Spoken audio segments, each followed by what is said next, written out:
வணக்கம். செல்வகுமாரின் இரவு 8 மணி வானிலை ஆய்வறிக்கை. அதிகாரப்பூர்வ வானிலை அறிக்கைக்கு இந்திய வானிலை ஆராய்ச்சித்துறை அறிக்கையை பார்க்கவும். 2024 டிசம்பர் 2 திங்கட்கிழமை இரவு ஆய்வறிக்கை.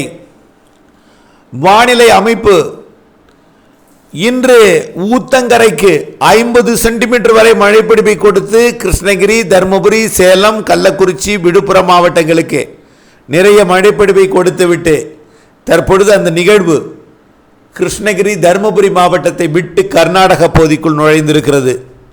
ஆனால் நாம் ஏற்கனவே எதிர்பார்த்த வழித்தடம் நாமக்கல், சேலம் வழியாக கர்நாடகா, தருமபுரிக்கும் மழைப்பிடிப்பை கொடுத்து கொண்டு ஈரோடு, திருப்பூர் மாவட்டம் வழியாக கோயம்புத்தூர் மாவட்டம் வழியாக பயணிக்கும் என்று எதிர்பார்த்திருந்தோம். ஆனால் தற்பொழுது சிறு மாறுதல் ஏற்பட்டிருப்பதற்கான காரணம், அது கரை கடக்கும் பொழுது முற்றிலுமாக ஓரளவிற்கு செயலிழந்தால், புயலாக கரை கடக்காமல் செயலிழந்து கரை கடந்திருந்தால் அது எந்த அளவிற்கு செயலிழக்கிறதோ அந்த அளவிற்கு தென்மேற்கு திசை நோக்கி திரும்பும். ஆனால் கரை கடந்தும் விழுப்புரம் தாண்டியும் படிப்படியாக செயலிழந்து இப்போ கூட நன்கமைந்த காற்றழுத்த தாழ்வு பகுதியாக பயணித்துக் கொண்டிருக்கிறது. தாழ்வு பகுதியாக மாறியிருந்தால் அது கண்டிப்பாக பாலக்காட்டு கணவாய் வழியாக வந்திருக்கும். அதற்காக மழை பெய்யாமல் போகாது. ஆக வானிலை எப்படி மழை அமைகிறது என்பதை பார்ப்போம். தற்பொழுது இந்த நிகழ்வு கர்நாடகாவின் மைசூர் வழியாக கோழிக்கோடு மற்றும் கர்நாடகாவின், அதாவது கேரளாவின் கோழிக்கோடு, கர்நாடகாவின் மங்களூர், உடுப்பி இடைப்பட்ட பகுதியில் அரபிக்கடலில் இறங்கி, அதாவது 3ஆம் தேதி பிற்பகல் மாலை இறங்கி 4ஆம் தேதி அங்கிருந்து புறப்பட்டு ஏடன் வளைகுடா, சோமாலியா பகுதியை நோக்கி விலக இருக்கிறது, ஆப்பிரிக்கா நோக்கி. இதனால் மழைப்பிடிப்பு என்னென்னு பார்த்தீங்கன்னா, ஊத்தங்கரை மழைப்பிடிப்பு கொடுத்த பிறகு இரு காற்று இணைவு எங்கே ஏற்படுத்தி கொண்டிருக்குன்னா கர்நாடகாவில் ஏற்படுத்தி கொண்டிருக்கு. இருந்தாலும் இது மேற்கு நோக்கி நகர்ந்து அரபிக்கடலில் இறங்கும் பொழுது அரபிக்கடல் காற்றை பாலக்காட்டு கணவாயாக சுழன்று ஈர்த்து மேற்கு தொடர்ச்சி மலையோட நீலகிரி மாவட்டம் வழியாக, ஈரோடு மாவட்டம் வழியாக கர்நாடக பகுதியை நோக்கி பயணிக்கும். அப்பொழுது இரு காற்று இணைவுகள் தமிழ்நாட்டின் கோயம்புத்தூர், திருப்பூர், ஈரோடு, நீலகிரி மாவட்டத்தில் அமையும், திண்டுக்கல் மாவட்டத்திலும் அமையும். இதற்கு முன் இன்று ஏற்கனவே மழை பொழிந்த விழுப்புரம் மாவட்டத்தின் உளுந்தூர்பேட்டையில், கள்ளக்குறிச்சி மாவட்ட பகுதிகளிலையும், விழுப்புரம் கள்ளக்குறிச்சி மாவட்ட பகுதியில் உளுந்தூர்பேட்டை மற்றும் அதன் சுற்றுவட்டாரம் விழுப்புரம் பகுதியிலையும் இன்றைக்கு நல்ல மழை, இடி மழை பொழிவு, அச்சுறுத்தும் மழை. ஏற்கனவே வெள்ளத்திற்கு மேல் மேலும் மழை பொழிவு அச்சுறுத்தலாக இருந்தது. மேலும் பார்த்தீங்கன்னா மழைப்பொழிவு திருச்சி மாவட்டம் துறையூர் பகுதியில் வடக்கு பகுதி, மேலும் சேலம் மாவட்டம் இளம்பிள்ளை மற்றும் காவிரி கரையோரம் வரைக்கும் கனமழை. இப்படி மழைப்பொழிவை கொடுத்த நிலையில் இந்த மாலை வேளையில் இன்றைக்கு இப்பொழுதுக்கு இரவு வேளையில் மணப்பாறை, திருச்சி மாவட்டம் கொஞ்சம் நல்ல மழை பொழிந்து வருகிறது இப்பொழுது இந்த இரவு வேளையில். இதற்கு காரணம் என்ன அப்படின்னு பார்த்தீங்கன்னா, 4 பக்கத்திலிருந்தும் காற்றை சுழன்று அது இழுக்கிறது அல்லவா. கிழக்கிலிருந்து வரக்கூடிய காற்று ஓரளவு குளிர்ந்த காற்று, குளிர்விக்கும் காற்று. தெற்கிலிருந்து தென்கிழக்கிலிருந்து வரக்கூடிய காற்று வெப்ப நீராவி. 2 காற்றும் சந்திக்கும் இடம் திருச்சி மாவட்டம், சேலம் மாவட்டம் மற்றும் கள்ளக்குறிச்சி, விழுப்புரம் மாவட்டமாக இருக்கிற காரணத்தினால தற்பொழுது மழை பொழிந்து கொண்டிருக்கிறது. இப்படித்தான் நாளையும் இரு காற்று இணைவு கர்நாடகாவில் நிகழ்வு இருந்தாலும் நீலகிரிக்கும், கோயம்புத்தூருக்கும், திருப்பூருக்கும், ஈரோடுக்கும் மழைப்பொழிவை கொடுக்கும். பெரிய அளவிலே பாதிக்கும் மழைப்பொழிவாக எதிர்பார்க்க முடியாது. ஆனால் வயநாடு மற்றும் கொடகு பகுதிகளுக்கு நிறைய மழைப்பொழிவு இருக்கிறது. கர்நாடக அணையை நிரப்பும் அளவிற்கு மழைப்பொழிவு இருக்கிறது. கண்டிப்பாக காவிரி நீர்பிடி பகுதிகளில் வயநாட்டில் நல்ல மழைப்பொழிவு கொடுக்கும். அதே போல் குடகுலையும் கொடுக்கும்.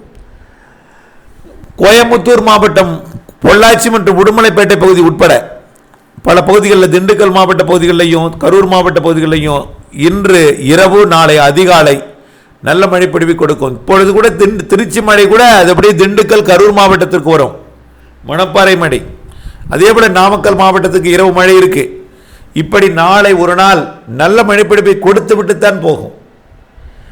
ஒருவேளை எங்கேனும் ஒதுக்கி இருந்தால் தயவு செய்து கவலைப்படாதீர். ஏற்கனவே சொன்னதா என்ன சார் 27ஆம் தேதி வரும் நீங்கள், இப்போ மறுபடியும் கவலைப்படாதீன்னு சொல்கிறீங்க. அப்போ பெய்யாதா உடுமலைப்பேட்டைக்கு?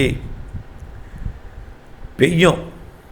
இப்போது அதாவது ஒரு மக்களோட குணம் எப்படி இருக்குன்னு பார்த்தீங்கன்னா, ஒருத்தர்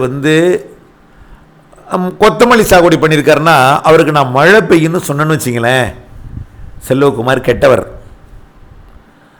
ஒருத்தர் அறுவடை பண்ணிட்டு இருக்காரு, அப்போ நான் மழை பெய்யுன்னு சொன்னேன்னா செல்வகுமார் கெட்டவர். ஒருத்தருக்கு மழை வேணும், அப்போ மழை பெய்யுன்னு சொல்லிட்டேன்னா செல்வகுமார் போல உண்டா தெய்வமே அப்படி. இந்த மாதிரி மற்றும் உங்களுடைய குணாதிசயத்தை வச்சுக்காதீங்க. என்னை வாழ்த்தவும் வேண்டாம், தாழ்த்தவும் வேண்டாம், எப்பொழுதும் புரிஞ்சுக்கிங்க. புரியுதுங்களா? நான் சும்மா சொல்லிட்டு இல்லை, ஆய்வறிக்கையில் சில மாறுபாடுகள், சில கோணங்களில் ஒரு இடத்துல விலகல் ஏற்பட்டுச்சுன்னா பெரிய விலகல் ஏற்படும். ஆனால் மழை இந்த வருஷம் இனிமேலாம் பெய்யாதுன்னு சொல்லலை, அனைத்தும் சரியாக நடந்து கொண்டிருக்கிறது. அரபிக்கடல் போகும் என்றோம், மேற்கு தொடர்ச்சி மலையில் மழை பெய்யும் என்றோம், எல்லாம் பெய்யும். வட உள் மாவட்டங்களுக்கு வடகடலோரம் டபுள் பிளஸ் என்றோம், டெல்டாவிற்கு அதாவது பயிர்களை மூழ்கடித்து விட்டு மட்டும் போயிருக்கிறது. ஆனால் வடகடலோர மாவட்டங்கள், வட உள் மாவட்டங்கள் வழித்தடம் அமைத்தோம். கொஞ்சம் லைட்டாக ஒரு பிழகி, அதாவது கர்நாடகா வழியாக போகிறது, அது ஈரோடு சேலம் வழியாக வராமல் தருமபுரி கிருஷ்ணகிரி வழியாக போகிறது. இதுதான். அதுவும் தீவிரமாக வந்ததுனால தான். அந்த தீவிரம் கொஞ்சம் தீவிரமாக இருந்தால் கொஞ்சம் முன்னேற்றத்தோடு போகும், தீவிரம் குறைந்தால் பின்னோற்றத்தோடு இறங்கி வரும். அதுதான். ஆகவே தீவிரமாக இருந்தது போனது. இது அன்றைக்கே நான் உங்களுக்கு சொல்லியிருந்தேன்னா அன்னையிலேருந்து குழப்பமாக இருப்பீங்க. அன்றைக்கே எனக்கு திட்டுவீங்க, இப்போ இன்றைக்கு திட்டுவீங்க. அவ்வளோதான் பொள்ளாச்சி உடுமலைப்பேட்டை மக்கள், எனக்கு தெரியும். ஓகே, மழை இல்லை என்று சொல்லவில்லை. அடுத்த நிகழ்வு 5ஆம் தேதி, 6ஆம் தேதி, 7ஆம் தேதியில் ஒரு காற்று சுழற்சி வர இருக்கிறது. சார் அப்படின்னு நீங்கள் மழை பெய்யாது சார் நாளைக்கு அப்படின்னு உடனே ஆரம்பிச்சிருவீங்க. கால் பண்ணுவீங்க. கால் பண்ணாதீங்க, எனக்கு என்னால் முடியலை, எனக்கு உடம்பு போயிட்டு, எனக்கு உடம்புல சாப்பிடாம உடம்பை கவனிக்காமல் எதிர்ப்பு சக்தி இல்லாமல் உட்காந்துருக்கேன். பேசி உங்களுக்காக இரவு பகல் தூக்கம் இல்லாமல் கால் பண்ணி எனக்கு ரொம்ப கஷ்டப்படுத்துறீங்க. கால் பண்ணிடாதீங்க. உங்களுக்காக இருக்கிறேன், உங்களுக்காக தான் சொல்கிறேன்னு கொஞ்சம் என் மேலே பாவப்பட்டு கொஞ்சம் பொறுமையாக இருங்க. புரியுதுங்களா? அடுத்தபடியாக அதாவது வங்கக்கடலில் அடுத்ததாக உருவாகி அந்தமான் பகுதியில் உருவாகி 5ஆம் தேதி வரும்னு எதிர்பார்க்கப்பட்டது, வந்துட்டு தான் இருக்குது. ஆனால் அதில் எப்படி இருக்குன்னா தீவிரம், அந்தமான் கடற்பகுதி சுமத்ரா தீபகுதியில் இருக்கும் பொழுதே இங்கிருந்த நிகழ்வு என்ன செஞ்சு அதுக்கு காற்றை கொடுக்காமல் தீவிரமடையாமல் இருந்துச்சு. தீவிரமடையாமல் இருந்தால் கூட பரவாயில்லை, அதில் இருந்த காற்றையும் கொஞ்சம் இது உருவிடுச்சு. அப்போ தீவிரம் இல்லாத ஒரு சுழற்சியாக வந்துட்டு இருக்கு. இதனால் 7, 8, 9 தேதிகளில் லேசான மிதமான மழை தமிழ்நாட்டில் எல்லா மாவட்டங்களுக்கும். இன்னொன்று சொல்ல மறந்துட்டேன், இது அரபிக்கடலில் போய் இறங்கியவுடன் மேற்கு நோக்கி நகரும் பொழுது வங்கக்கடல் காற்றை ஈர்க்கும். அப்போ 4ஆம் தேதி நாளை மறுநாள் நல்ல மழை பொழிவு கொடுக்கும் எல்லா மாவட்டங்களுக்குமே. ஆனால் ரொம்ப நேரம் பெய்யாது, அரை மணி நேரம் பெய்யும். அரை மணி நேரம் ஒரு நல்ல மழை பொழிவை கொடுக்கும். 4ஆம் தேதி அரபிக்கடலுக்கு நோக்கி வங்கக்கடல் காற்றை ஈர்க்கும் பொழுது தீவிரமடையும். அதாவது இப்போ இப்போவே தீவிரமாக தான் இருக்குது, கடலில் போய் இறங்கணுன்னா இன்னும் தீவிரமடையும். அதனால் மேற்கு நோக்கி கிழக்கு காற்று ஈர்க்கப்படும் என்பதை கொஞ்சம் மழைப்பொழிவு கிடைக்கும். 4ஆம் தேதி 4ஆம் தேதியோட இந்த மழைப்பொழிவு முடிந்த பிறகு 5, 6, 7 தேதிகளில் ஆங்காங்கே லேசான மழை இருக்கும், பெரிய மழை இருக்காது. 6, 7, 8 தான், 5 இருக்காது. 6, 7, 8 தேதிகளில். சரி, இதோட முடிச்சிருங்க. அடுத்து தாங்க வருது வலுவான நிகழ்வுகள். டிசம்பர் மாதம் 10ஆம் தேதி வாக்கிலே வலுமையான நிகழ்வு, காற்றழுத்த தாழ்வு பகுதி அல்லது நன்கமைந்த காற்றழுத்த தாழ்வு பகுதி வரும். நிறைய மழைப்பிடிப்பு எல்லா மாவட்டங்களுக்கும் கொடுக்கும். அது அடுத்தது இப்போ காலையில் ஒரு அறிக்கை போட்டேன், உடனே அதில் பாதி பேர் அச்சப்படுறாங்க. நல்லா புரிஞ்சுக்குங்க, அச்சப்படாதீங்க.